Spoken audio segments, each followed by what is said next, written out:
Hello student, स्वागत है आप सभी का आज के इस सेशन में। स्टार्ट करेंगे आज की खबरों को। और आज जो है बहुत इंपॉर्टेंट न्यूज़ है जो कि 2025 के लिए, पूरे साल भर के लिए आपके लिए बहुत इंपॉर्टेंट होने वाली है, रहने वाली है। ये न्यूज़ है बच्चे स्पोर्ट्स से रिलेटेड। ठीक है, आप लोगों को पता है कि हर साल स्पोर्ट्स में भारत में राष्ट्रीय स्तर पर सबसे बड़े जो पुरस्कार दिए जाते हैं उनकी घोषणा जो है साल की शुरुआत में होती है और ये घोषणा हो चुकी है। ठीक है, तो 2024 के लिए, 2024 के लिए जो खेल रत्न पुरस्कार दिए गए हैं उनकी घोषणा 2025 में हुई थी। तो पूरे साल भर में जो है यहाँ से क्वेश्चन आपको पूछे जाएंगे। ठीक है, अब देखिए बच्चे, इनमें से 2 कैटेगरी में आज आपको बता रही हूँ, बाकी जो है आपके धीरे धीरे आगे आने वाले जो सेशन है वहाँ पे देखने को मिलेगी। क्योंकि आज जो कैटेगरी आपको बता रही हूँ यहाँ पे बहुत सारे नाम जो है आपको एक साथ याद रखने पड़ेंगे। ठीक है, तो ये है आपका मेजर ध्यानचंद खेल रत्न पुरस्कार 2024, जो कि खेल के क्षेत्र में दिया जाने वाला सर्वोच्च सम्मान है भारत में। अब देखिए बच्चे, यहाँ पे इस बार जो है 4 विनर हैं। तो चारों खिलाड़ियों के नाम, इनका खेल आपको याद होना चाहिए, पता होना चाहिए। देखिए, सबसे पहले डी गुकेश है। इस बार जो है ये वर्ल्ड चेस चैंपियन बने हैं, तो शतरंज से इनका संबंध है। दूसरा जो है हरमनप्रीत सिंह है, जो कि हॉकी में हमारे कैप्टन भी हैं। श्री प्रवीण कुमार ये पैरा एथलेटिक्स है। और सुश्री मनु भाकर ये निशानेबाजी से रिलेटेड है। तो बच्चे, इतने खिलाड़ियों को जो है आपको यहाँ पे याद रखना है। ठीक है, तो ये 4 खिलाड़ी हैं। आपको ये भी पूछा जा सकता है सिंपल सा कि कितने खिलाड़ियों को दिया गया है। तो इस बार जो है 4 खिलाड़ियों को मेजर ध्यानचंद खेल रत्न पुरस्कार दिया गया है। किस किस को दिया गया है, कौन कौन से खेल से दिया गया है, इतना आपको याद रखना है। ठीक है, उसके बाद बच्चे आपका जो दूसरी कैटेगरी इसमें आती है वो है खेलों में उत्कृष्ट प्रदर्शन के लिए अर्जुन पुरस्कार। तो अर्जुन पुरस्कार में क्या है कि यहाँ पे बहुत सारे खिलाड़ियों को दिया गया है। देखिए बच्चे, टोटल जो है 32 प्लेयर है, 32 खिलाड़ियों को जो है खेल रत्न पुरस्कार, अर्जुन पुरस्कार दिया गया है। और अर्जुन पुरस्कार में इस बार कोई क्रिकेटर नहीं है। ठीक है, तो क्रिकेटर नहीं है पिछली बार, क्योंकि पिछली बार की लिस्ट में मोहम्मद सामी का नाम था, तो बहुत जगह एग्जाम में मोहम्मद सामी ही पूछे गए थे। ठीक है, तो इस बार बच्चे आपका कुछ इंपॉर्टेंट खिलाड़ियों को मैं आपको बता देती हूँ जो किसी और वजह से भी आपकी चर्चाओं में रहे थे। ठीक है, तो इनका नाम आपको पूछा जा सकता है। बाकी जो है आपका ये 32 ही खिलाड़ी हैं। और इन 32 खिलाड़ियों में अगर आप लोग देखेंगे तो इस बार जो पैरा ओलंपिक में बहुत अच्छा प्रदर्शन करने वाले खिलाड़ी थे, जो कि आरआरबी जेईई सीयूईटी 1 में पूछे गए थे, उनको भी जो है आपका अर्जुन पुरस्कार दिया गया। यहाँ पे देखिए बच्चे, राकेश कुमार है, पैरा आर्चरी हो गया। प्रीति पाल हो गए, पैरा एथलीट्स। ठीक है, जीवानजी दीप्ति हो गई, पैरा एथलीट। अजीत सिंह हो गए, पैरा एथलीट। सचिन खिलाड़ी हो गए, पैरा एथलीट। ठीक है, धर्मवीर हो गया आपके, पैरा एथलीट। प्रणव सूरमा हो गई, पैरा एथलीट। ठीक है, हुकातो सीमा हो गए, पैरा एथलीट। सिमरन हो गई, पैरा एथलीट। और नवदीप सिंह, इनको तो आप लोगों ने देखा होगा, जाना भी होगा, ये पूछे भी गए थे सीबीटी 1 में। ठीक है, तो पैरा एथलीट। तो ये सारी की सारी जो ये बीच वाली जो आपकी सूची है, इसमें सिर्फ और सिर्फ जो है आपके पैरा एथलीट है। उसके अलावा नीतीश कुमार हो गए, पैरा बैडमिंटन। आपके टी मुरुगेशन हो गए, पैरा बैडमिंटन। नित्या सुमा सिवन हो गए, ये भी आपके पैरा बैडमिंटन। ठीक है, तो ये बच्चे आपके पैरा एथलीटों को इस बार 32 में से इतने सारे जो हैं आपके 10 और 3 13 ऐसे खिलाड़ी हैं जो कि आपके पैरा ओलंपिक में भारत को कोई ना कोई मेडल दिलाने वाले खिलाड़ी हैं। तो इनको जो है आपका अर्जुन पुरस्कार दिया गया है। उसके अलावा इनके अतिरिक्त जो आपके खिलाड़ी हैं, यहाँ पे बच्चे आपका देखिए जो इंपॉर्टेंट है उनका नाम मैं आपको बता रही हूँ। जैसे यहाँ पे आपको याद रखना है, ज्योति यारा जी का नाम, एथलेटिक्स धाविका ही है। ठीक है, उसके अलावा जो है आपका स्वीटी बॉक्सर है, इनका नाम याद रखिएगा। वंतिका अग्रवाल चेस शतरंज से रिलेटेड है, इनका नाम याद रखिएगा। सलीमा टेटे, इनका जो है हॉकी से रिलेटेड है, इनका नाम आपको याद रखना है। इस वाली लिस्ट में अगर हम बात करें तो पैरा एथलीट तो मैंने आपको बता दिए हैं। उसके अलावा जो है आपका यहाँ पे रुबीना फ्रांसिस, पैरा शूटिंग जो है इनका संबंध है पैरा शूटिंग से। ठीक है, उसके अलावा जो है आपका सरबजोत सिंह है, जिन्होंने कि मनु भाकर के साथ में जीता है, शूटिंग से इनका संबंध है। स्वप्निल कुसाले हैं, इन्होंने भी जो है ओलंपिक मेडल इस बार भारत को दिलाया है, तो शूटिंग से संबंधित है। ठीक है, अभय सिंह जो है आपके ये स्क्वायर से रिलेटेड है। तो बच्चे, इस बार की लिस्ट में 2024 अगर हम लोग कंपेयर करें तो 2025 की जो आपकी लिस्ट आई है, वहाँ पे बहुत सारे खिलाड़ी जो हैं ऐसे हैं जो कि आपको एग्जाम में पूछे जा सकते हैं। ठीक है, अर्जुन पुरस्कार की वजह से।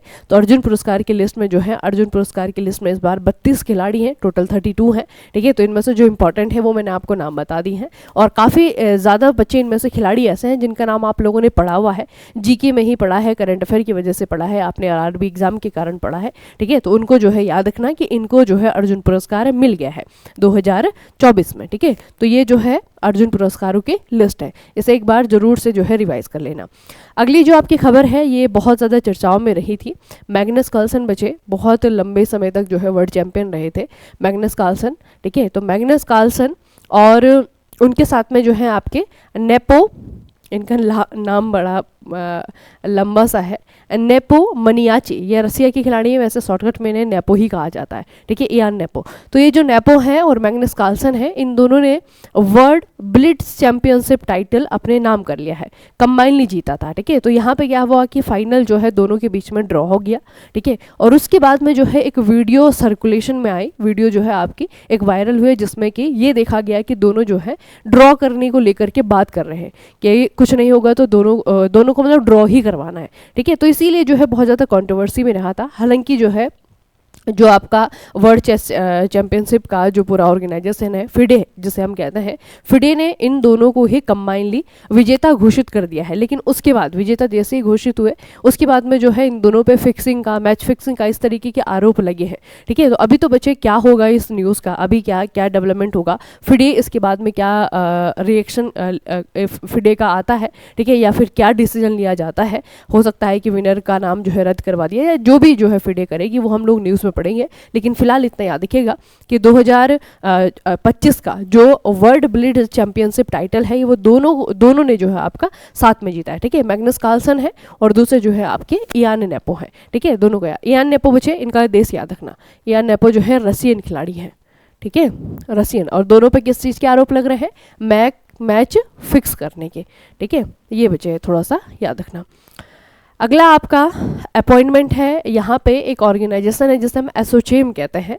इसका फुल फॉर्म जो है कई बार पूछा जाता है, तो association of Indian chambers of commerce and industry full form है। इसके हेड के रूप में किसे चुना गया है, मनीष सिंघल को चुना गया है, ठीक है। मनीष सिंघल ने जो है किसे रिप्लेस किया है, दीपक सूद, जो आपने नाम याद किया हुआ था, इनका नाम जो है आप हटा दीजिए, अब जो है मनीष सिंघल का नाम याद रखिएगा। बाकी एसोचेम की अगर हम बात करें तो एसोचेम को 1920 में 1920 में एस्टेब्लिश किया गया था और इसका हेडक्वार्टर जो है आपका नई दिल्ली में है, ठीक है। तो मनीष सिंघल को याद रखिएगा, ये जो है आपके हेड बन गए हैं, न्यू सेक्रेटरी जनरल बन गए हैं एसोचेम के। अगली जो न्यूज़ है ये भी अपॉइंटमेंट से रिलेटेड है और ये वाली जो अपॉइंटमेंट है ये बहुत इंपॉर्टेंट है। आप लोगों ने बच्चे अपने आधार कार्ड में ये नाम देखा होगा UIDAI। ये UIDAI क्या है, ये है आपका भारतीय विशिष्ट पहचान प्राधिकरण, ठीक है, जो आपके आधार कार्ड जारी करता है। आप देखिए जो आधार कार्ड की इन्फॉर्मेशन होती है, बहुत पर्सनल इन्फॉर्मेशन होती है, उसको जो है अपने पास सेफ रखता है, ठीक है। तो UIDAI जो है इसके नए CEO बन गए हैं, ठीक है। इनका नाम क्या है, भुवनेश कुमार, याद रखना। भुवनेश कुमार को विशिष्ट पहचान प्राधिकरण का क्या बना दिया गया है, CEO, चीफ एग्जीक्यूटिव ऑफिसर बना दिया गया है। अगला आपका स्टेट है, जनवरी 2025 में दिल्ली सरकार के द्वारा पुजारी ग्रंथि सम्मान योजना की शुरुआत की गई है। इस योजना के तहत क्या किया जाएगा, इस योजना के तहत हिंदू और सिख पुजारियों को 18,000 का मासिक मानदेय दिया जाएगा, ठीक है। आपको पूछा जाएगा कौन सी स्टेट गवर्नमेंट ने या फिर कौन सी केंद्र शासित प्रदेश की सरकार ने ऐसा डिसीजन लिया है, तो याद रखना दिल्ली की सरकार ने डिसीजन लिया है। या फिर इस तरीके से पूछा जाएगा कि पुजारी ग्रंथि सम्मान योजना ये कहाँ पर लॉन्च की गई है, कौन सी सरकार के द्वारा लॉन्च की गई है, तो दिल्ली सरकार के द्वारा इसकी शुरुआत की गई है। और इसमें आपका क्या किया जाएगा, जो भी हिंदू धर्म और दूसरा कौन सा रिलीजन है, सिख, ठीक है। तो हिंदू और सिख धर्म के जो पुजारी हैं, जो प्रीस्ट हैं, उनको जो है 18,000 रुपये मासिक मानदेय, ठीक है, ये मासिक के बच्चे 18,000 रुपये जो है आपका ये मंथली दिया जा रहा है, ठीक है। तो याद रखना कि इस तरीके से जो है आपका एक स्कीम आई है। बाकी दिल्ली की अगर हम बात करें तो दिल्ली जो है आपका कैपिटल सिटी है। इसके जो चीफ मिनिस्टर वर्तमान में है अतिशी मार्लेना है, ठीक है। और लेफ्टिनेंट गवर्नर का नाम बहुत पूछा जाता है, तो विनय कुमार सक्सेना है, ठीक है। तो ये दो जो है आपके यहाँ पे अभी हेड ऑफ द गवर्नमेंट है, मतलब दोनों ही सरकार को चला रहे हैं, ठीक है। तो याद रखना 18,000 रुपये का मानदेय दिया जाएगा। कौन से रिलीजन के, ये भी याद रखना कि सिर्फ हिंदू के लिए नहीं है, हिंदू और सिख पुजारियों को, ठीक है, ये दिया जाएगा। उसके बाद में आते हैं अगली खबर पे, जो बहुत इंपॉर्टेंट है क्योंकि पर्यावरण से रिलेटेड है। आप लोग पर्यावरण की तैयारी कर रहे हैं, ठीक है, एनवायरनमेंट पढ़ लीजिएगा। काफ़ी अच्छा वेटेज जो है इसका CBT 2 में रहेगा। 10 नंबर का ये इंडिविजुअली पूछा जाएगा। उसके अलावा जो 15 नंबर का GK आता है उसमें भी आपको ये देखने को मिलेगा, ठीक है। तो इन्वायरमेंट में बचे आपका 2020 में भारत में ग्रीन हाउस गैसेस का जो उत्सर्जन है पिछले वर्ष की तुलना में 7.93% की कमी आई है। वैसे बहुत कम हम जो है इस तरीके की पॉजिटिव न्यूज़ पढ़ते हैं। तो जो ग्रीन हाउस गैसेज है बच्चे, वो भारत के द्वारा जितना एमिट की जाती हैं, उनका एमिशन जितना होता है, उस एमिशन में कमी देखने को मिली है, ठीक है। और कितना कम हुआ है? लगभग 7.93%, ठीक है। ये आपको याद रखना है 2020 के कंपैरिजन में। उसके अलावा संयुक्त राष्ट्र जलवायु परिवर्तन कार्यालय को उपलब्ध कराए गए आंकड़ों के अनुसार भारत की GDP की उत्सर्जन तीव्रता में 2005 से 2020 के बीच में 36% की कमी देखी गई है, ठीक है। ये आपका 2005 और 2020 के कंपैरिजन में है, 36% की कमी। उसके बाद है भारत का लक्ष्य 2030 तक GDP उत्सर्जन तीव्रता को 45% तक कम करना है और गैर जीवाश्म ईंधन इसमें 50% विद्युत ऊर्जा क्षमता प्राप्त करना है, ठीक है। ये बच्चे आपका 2030 के लिए भारत सरकार के लक्ष्य हैं। ये दोनों ही जो आपके उद्देश्य रखे गए हैं इनको 2030 में पूरा करना है। तो पहला लक्ष्य आपका क्या है? जो GDP उत्सर्जन तीव्रता है इसको 45% तक करना है। और दूसरा जो है, जो गैर जीवाश्म ईंधन है जिससे बिजली बनाई जाती है, उस पर जो भारत की डिपेंडेंसी है उसको 50% से कम करना है, ठीक है। तभी तो जो आपके ये जो गैर जीवाश्म ईंधन है इसको हटा करके जो है आपका जो रिन्यूएबल एनर्जी सोर्सेज है ना, नॉन फॉसिल फ्यूल है बच्चे, उन पे जो है आपकी जो डिपेंडेंसी है उसको बढ़ाया जा रहा है, ठीक है। तो ये जो है आपका याद रखना है कि 50% गैर जीवाश्म ईंधन से बिजली बनाने का लक्ष्य रखा गया है। और दूसरा जो है आपका भारत का 2030 तक GDP उत्सर्जन तीव्रता का 40% तक करना है, ठीक है। तो ये दोनों ही चीज़ें याद रखना। बाकी जो अभी आपका आया है, अभी आपका सबसे जो इम्पोर्टेंट आंकड़ा है वो है आपका कि 2020 में भारत के ग्रीन हाउस गैस उत्सर्जन में पिछले वर्ष की तुलना में क्या आया है? कमी आई है, 7.93% की कमी देखने को मिली है, ठीक है। इसे याद रखना। चलिए अब आते हैं पहली छोटी खबर। बिहार की राजधानी पटना में देश का पहला चाइल्ड स्पेशल कैंसर हॉस्पिटल बनेगा, ठीक है। इसकी नींव बिहार के मुख्यमंत्री नीतीश कुमार के द्वारा रखी गई है। यह क्वेश्चन आपको जैसे इंडिया के पर्सपेक्टिव में पूछा जाएगा कि भारत का है ना, भारत का पहला चाइल्ड स्पेशल कैंसर हॉस्पिटल कहाँ पर बनाया जाएगा? तो बिहार के पटना में, बिहार की जो राजधानी है पटना, यहाँ पर बनाया जाएगा। उसके बाद है बच्चे केंद्र सरकार और मध्य प्रदेश। देखिए एक घटना के बारे में आप लोगों ने बहुत बार सुना होगा, पढ़ा होगा, याद किया होगा, भोपाल गैस कांड, ठीक है। तो भोपाल गैस कांड जो है आपका 2-3 दिसंबर 1984 को हुई थी, ठीक है। और इसमें बच्चे जो आपकी रिस्पॉन्सिबल कंपनी थी, यूनियन कार्बाइड नाम था, जहाँ से कि आपका मिथाइल आइसोसाइनाइड ये गैस का रिसाव हुआ था और जिसके कारण बहुत सारे लोगों को अपनी जान से हाथ धोना पड़ा था, ठीक है। तो ये वाली जो आपकी घटना है ना, अब इतने साल हो चुके हैं और अभी रिसेंटली जो मध्य प्रदेश का हाई कोर्ट है, ये आपके भोपाल जो है आपका मध्य प्रदेश की कैपिटल है, ठीक है। तो मध्य प्रदेश के हाई कोर्ट के द्वारा अभी जो है आपका 2-3 दिसंबर को ये डिसीजन सुनाया गया था कि जल्दी से जो है जो MP की गवर्नमेंट है और जो आपकी केंद्र सरकार है, दोनों मिल करके जल्दी से जो है जो मिथाइल कार्बाइड है कंपनी, जो अभी भी उसका जो वेस्ट वहाँ पे बचा हुआ है, जो उसका कचरा वहाँ पे बचा हुआ है, उसे साफ करवाएगी, ठीक है। तो वो डिसीजन जो है आपका, पहले सुप्रीम कोर्ट ने भी ऐसा डिसीजन दिया था, उसके बाद में हाई कोर्ट ने भी ऐसा डिसीजन दिया। तो उसके जब सुप्रीम कोर्ट के डिसीजन को माना नहीं गया राज्य सरकार के द्वारा, तब जो है आपका हाई कोर्ट के द्वारा भी फटकार लगाई गई थी राज्य सरकार को, ठीक है। तो उसके बाद में आपका बच्चे ये आपका डिसीजन आया, ये न्यूज़ आई है कि जो केंद्र सरकार है और जो मध्य प्रदेश सरकार है, इनके आपसी सहयोग से यूनियन कार्बाइड स्थल के जहरीले कचरे को हटाने का काम शुरू फाइनली स्टार्ट कर दिया गया है, ठीक है। तो 1984 में बच्चे दुर्घटना हुई थी और अभी जो है आपका 2025 आ गया है, अभी तक जो है कचरा यहाँ से हटाया नहीं गया था, ठीक है। तो फिलहाल जो है काम स्टार्ट हो गया है, याद रखना। और इसमें राज्य सरकार भी इन्वॉल्व है और इसमें जो है आपके केंद्र सरकार भी इन्वॉल्व है, दोनों की सहमति से जो है आपका ये काम, सहयोग से ये काम करवाया जा रहा है। अगली शॉर्ट न्यूज़ है आपका देखिए बच्चा, अंटार्कटिका से रिलेटेड है। भारत सरकार ने पूर्वी अंटार्कटिका में मैत्री सेकंड स्टेशन का संचालन जनवरी 2029 तक पूरा होने की संभावना जताई है, ठीक है। अब ये मैत्री स्टेशन खोला जा रहा है कहाँ पे खोला जा रहा है, अंटार्कटिका में खोला जा रहा है। ठीक है, तो अभी तक बच्चे जो भारत के रिसर्च बेस स्टेशन यहाँ पे चल रहे हैं उनका नाम क्या है, देखिए दक्षिण गंगोत्री 1983 में लॉन्च हुआ था, 1983 में से यहाँ पे एस्टेब्लिश किया गया था, हालांकि अभी ये वर्किंग नहीं है। ठीक है, अभी ये काम नहीं करता है। मैत्री है 1988 में और भारती है आपका 2012 में।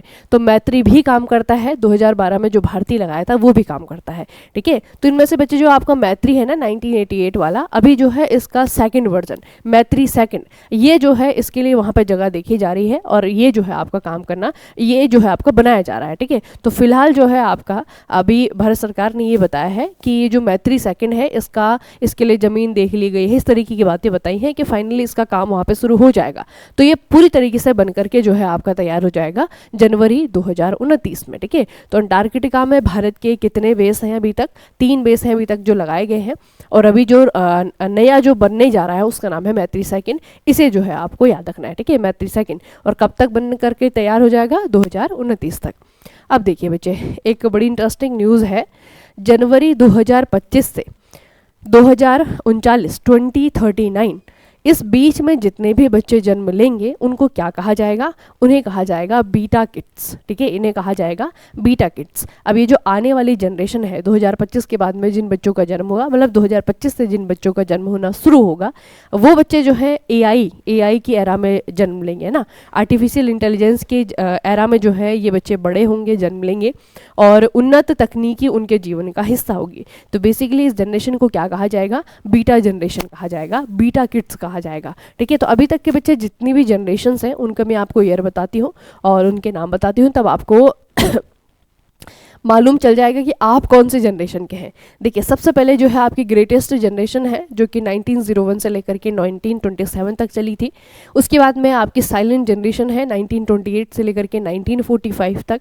उसके बाद में आपकी बेबी बूमर, या फिर इससे बूमर भी कहा जाता है, तो बेबी बूमर जनरेशन जो है आपकी 1946 से लेकर के 1964 तक। उसके बाद में जनरेशन एक्स आती है जो कि 1965 से 1980 तक। उसके बाद में आपके मिलीनियल्स आते हैं। ठीक है, मिलीनियल्स 1981 से लेकर के 1996 तक, हम भी इसी कैटेगरी के हैं। फिर जनरेशन जेड आता है 1996 से लेकर के 2012 तक। उसके बाद में जनरेशन अल्फा है 2013 से लेकर के 2025 तक। और अब जो है 2025 के बाद में जो बच्चे जन्म लेंगे उन्हें क्या कहा जाएगा, बीटा किड्स कहा जाएगा। ठीक है, तो अब आपको मालूम चल गया कि आप मिलेनियल्स हैं या फिर जनरेशन जेड है या फिर जनरेशन अल्फा है ना। आप लोगों में से ज़्यादातर जनरेशन जेड वाले होंगे, है ना, जेन जी जिन्हें हम कहते हैं। तो जनरेशन जेड वाले ज़्यादातर जो है अभी हैं भारत की, ये तो अभी पैदा हो रखे हैं। अल्फ़ा वाले अभी बड़े हो रहे होंगे, है ना, और 2025 वाले जो है पैदा होंगे। अभी जनरेशन बीटा जो है हमारे सामने अब पैदा होना शुरू होगी 1 जनवरी से। ठीक है, तो ये बच्चे आपको आज की छोटी छोटी खबरें, इंपॉर्टेंट न्यूज़ मैंने आपको बताई है। बाकी जो स्पोर्ट्स अवार्ड्स हैं इसमें और भी बहुत सारी कैटेगरीज़ हैं, तो हम धीरे धीरे पढ़ेंगे। फिलहाल जो आज मैंने आपको अर्जुन पुरस्कार और जो मेजर ध्यानचंद खेल रत्न पुरस्कार बताया है उसको पढ़ लेना, उसमें जो खिलाड़ियों का नाम है उन्हें याद कर लेना। ठीक है, उनके जो कैटेगरीज़ हैं, उनके जो खेल हैं उनको याद कर लेना। ठीक है, चलिए फिर आज के सेशन को ये पे समाप्त करते हैं। मिलेंगे फिर कल सैटरडे रिवीजन में। तब तक के लिए पढ़ते रहिए, अपना खूब सारा ख्याल रखिएगा। आप सभी को बहुत बहुत धन्यवाद।